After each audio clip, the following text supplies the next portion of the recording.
Magandang oras mga ka-Golden Boy, mga kababayan. Naku, grabe, napakabilis ng pangyayari talaga ngayon. Hindi natin nalalaman na kanina lamang pala ay hinatulan na ng ICI, Chair Justice na si Andres Bernal Reyes. Sino bang hinatulan? Well, hinatulan ng Chair Justice Andres Reyes. Walang iba kundi si Villanueva, Jinggoy, at Saldico na mga plunderer, at ang paghahatol na ito ay isusumiti sa ombudsman. Kaya naku, makulong kaya ng life sentence ang mga plunderer na ito? Well, malalaman natin to kapag nagsasabi na ang ombudsman ng kanyang desisyon. Meantime, atin muna pakinggan ang video courtesy sa atin ng Sa Iyong Araw. Among those implicated are Senators Joel Villanueva and Senator Jinggoy Estrada, former DPWH Undersecretary Roberto Bernardo, and Commissioner Audit Commissioner Mario Lipana. Senator Jinggoy, Senator Villanueva, dating Congressman Saldico at iba pa mabubulok na sa kulungan dahil sa kasong plunder. ICI ginulat ang buong Pilipinas sa mabilis na aksyon. Halika, atin itong tingnan mga kaibigan.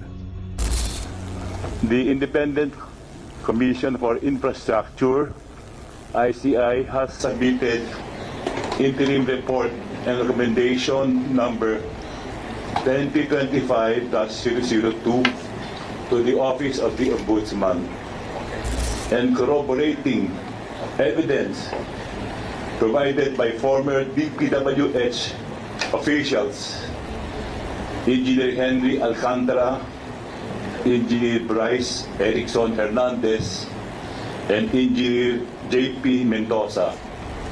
The Commission uncovered an alleged systematic kickback scheme in which legislators acting as project proponents inserted flood control projects into the National Expenditure Program, or NEP, and the House General Appropriations Bill, also called SGAB, and the General Appropriations Act, or GAA, in exchange for commission ranging from 20% to 30% of the project cost. Ayan, so anong masasabi niyo dito mga kababayan sa mga nagmumukhang anghel na si Villanueva, di ba?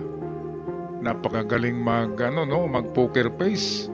Akala mo ay inosente, ngayon ay sentensyado na ng ICI, Independent Commission for Infrastructure.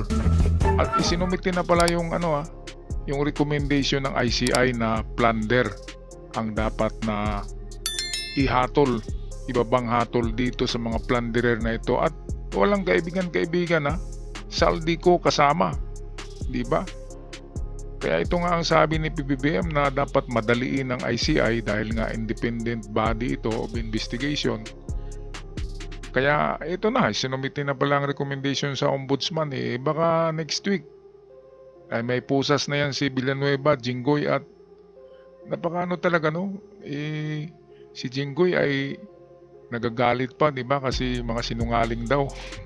Ganon din si Villanueva, ay sinasama na yung pangalan ng Diyos na wala daw siya ginagawang pagnanakaw. Kaya eto, independent body na, walang kinikilingan, klarong-klaro, hinusgahan na, plunderer ang mga taong ito, ang mga senador na ito. Kaya ito na ang the biggest karma of their lives. Sa ang tagal-tagal na nilang nagtatamasa ng pera ng taong bayan, pera natin yan, mga kababayan. Kaya hindi dapat kayo maawa sa mga ganyang klaseng magnanakaw, kasi kung hindi yan nahuli, ganun din ang ginagawa nila ngayon at sa susunod na taon at sa susunod pa na taon. Mauubos talaga ang pera ng Pilipinas, kasi bilyon-bilyon kapag nagnakaw ang mga senador na yan at congressman. Okay, patuloy tayo sa video. Napakagandang balita ito.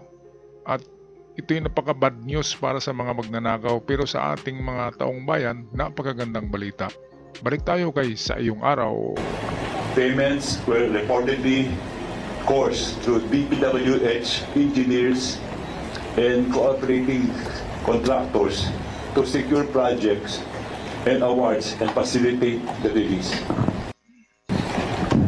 According to the former DPWH officials, this scheme resulted in inflated project costs, substandard implementation, and the diversion of billions of pesos in public funds over several years. Ito grabe na panluloko talaga ng mga taong ito, di ba? Mga kababayan, inflated eh. Hindi lang ninakaw yung pera, pinapalubo nila yung presyo ng construction. Tapos ang magbabayad ay ang gobyerno. Tayo ang mamamayan ang nagbabayad yan kasi pera natin yan through tax. Maliit lang pala ang ang budget ng mga project. Tapos pinapalubo nila, and then malaki ang makuha nila doon na kickbacks. Ngayon, para maka-kickbacks na naman ay substandards ang mga materials. Sobrang-sobra talaga, grabe. At nang nasanay ng mga ito ay hindi sila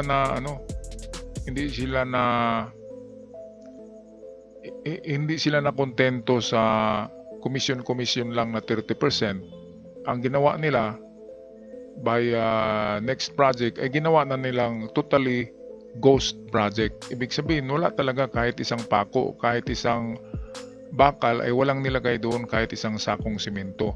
Talagang ghost project para 100% ay manakaw nila ang pera natin, ang pera ng bayan. Hindi yan pera ng gobyerno, pera talaga yan ng bayan, mga kababayan. Pera natin yan na pinagnakaw. Kaya dapat lang talaga magalit tayo dyan. Kaya bibuti nga at nakarma ang mga ito. Haleluya, harinawa sa ating Panginoon at nagbigay ng itong mga taong talagang mag-iimbestiga katulad ni PBBM. Okay, patuloy tayo sa magandang balitang ito, courtesy ng Sa Iyong Araw. Among those implicated are Senators Joel Villanueva Ayan. and Senator Jinggoy Estrada. Ayan pa. Former DPWH Undersecretary Roberto Bernardo and Commissioner Audit Commissioner Mario Lipana. Ayan, lagot yung Commission on Audit sa COA. Kasi bakit na-release ang pera, di ba? Bakit hindi nila tinitingnan ang proyekto bago ibigay yung pera, i-check? Kaya magkasama sila. Isang yan, sinasabi nga ng mga investigador ay isang napakalaking sindikato ang Kongreso at Senado dahil dito sa flood control scam na ito. Mantakin nyo pati COA kasama.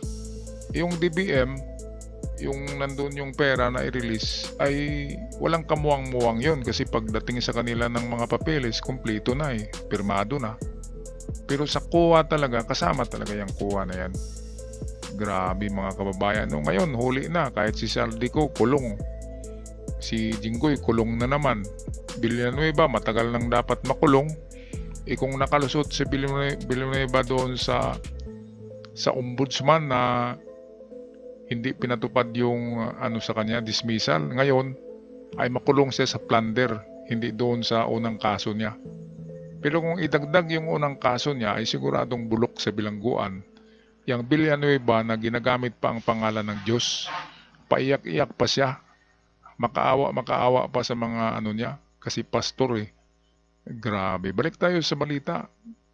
Courtesy ng Sa Iyong Araw.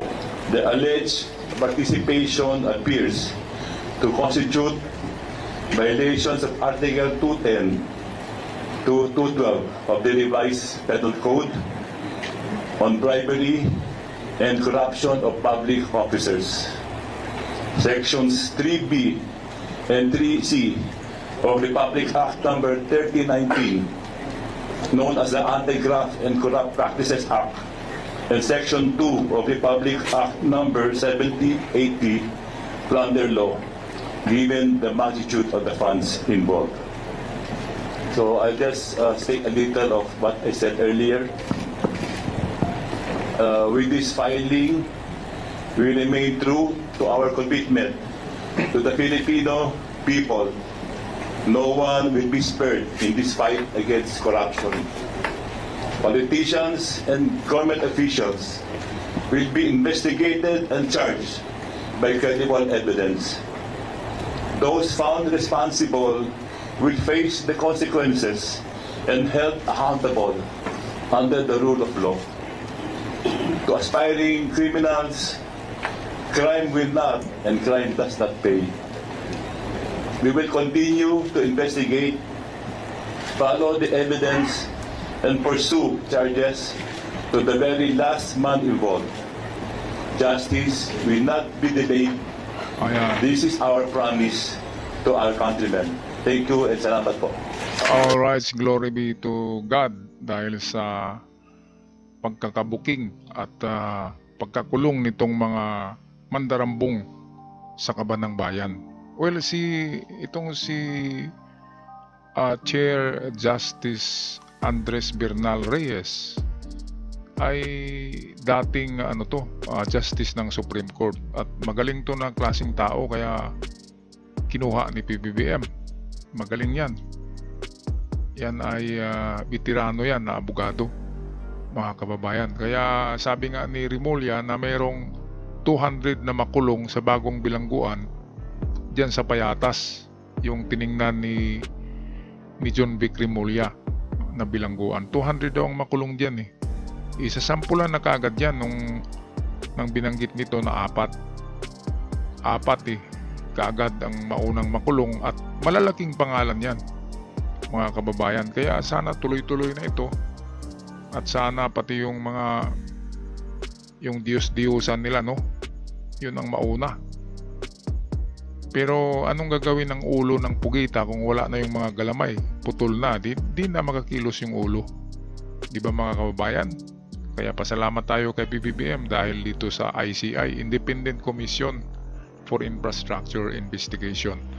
Alright, so kung magpaalam na, maraming salamat sa lahat at sa mga bago pa lamang sa channel, huwag kalimutan mag-subscribe.